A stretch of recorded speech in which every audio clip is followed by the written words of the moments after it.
오늘은 제가 윤석열 대통령께 간곡하게 한마디를 하겠습니다. 윤석열 대통령이 어제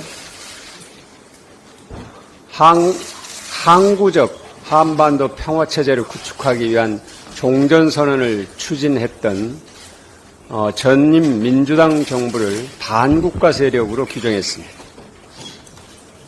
국민들을 깜짝 놀라게 했습니다. 한반도 정책은 정권에 따라 달라질 수도 있고 달라지기도 했습니다. 그러나 전임 정부의 정책을 문제 삼아서 반국가 세력으로 규정한 대통령은 처음입니다. 국민들이 동의하기도 어렵고 용납할 수도 없는 극단적 표현입니다. 문재인 정부의 한반도 정책은 박정희 정부의 7.4 남북공동성명, 노태우 정부의 남북기본합의서, 김대중 정부의 한반도 평화정책, 노무현 정부의 14 남북공동성명의 정신을 계승한 것입니다.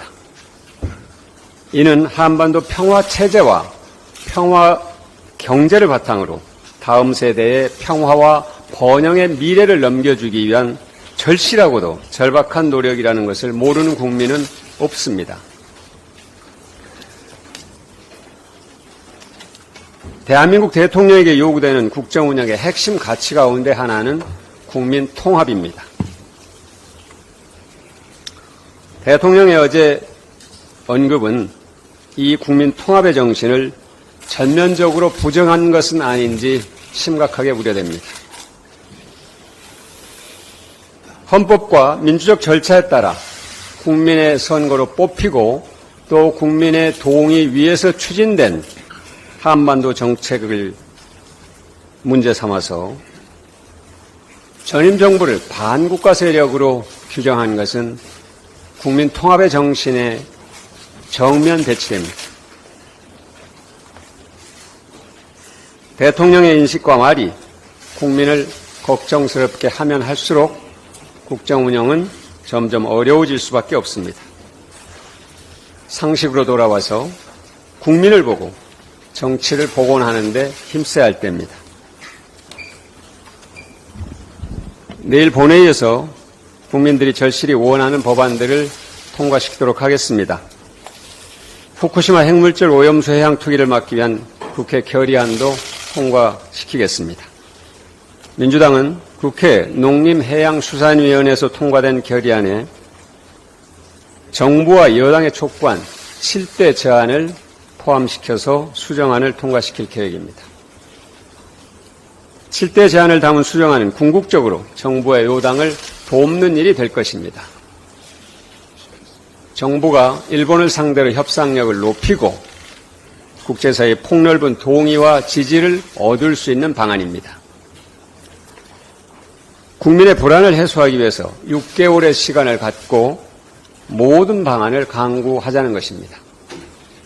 국민의힘이 수용한다면 민주당은 정부 여당을 전폭적으로 지원해 나가겠습니다. 다음으로 사람 중심 입법입니다. 민주당은 오늘 이태원 참사 특별법의 신속 처리 안건 지정 절차에 들어갈 것입니다. 국민의 존엄성을 지키고 미래 세대를 사회적 재난으로부터 지키는 길이라고 믿습니다. 합법노조의 노조활동 보장법, 이른바 노란봉투법 부의도 중요한 절차입니다. 노사민정이 상생하고 앞으로 함께 나아가기 위한 법입니다. 일하는 모든 국민의 기본권을 더욱 확대하고 지키는 일입니다. 마지막으로 민주주의의 퇴행을 막기 위해서 감사원에 대한 국정조사가 반드시 필요하다는 점을 강조합니다. 민주당은 내일 국정조사 요구서를 제출해서 국회 본회의에 보고되도록 하겠습니다. 국민의힘에 간곡하게 말씀드립니다. 진정성 있게 야당과 협상해서 국민들이 바라는 문제들을 하나하나 해결해 나갈 것을 간곡하게 요청드립니다. 이상입니다.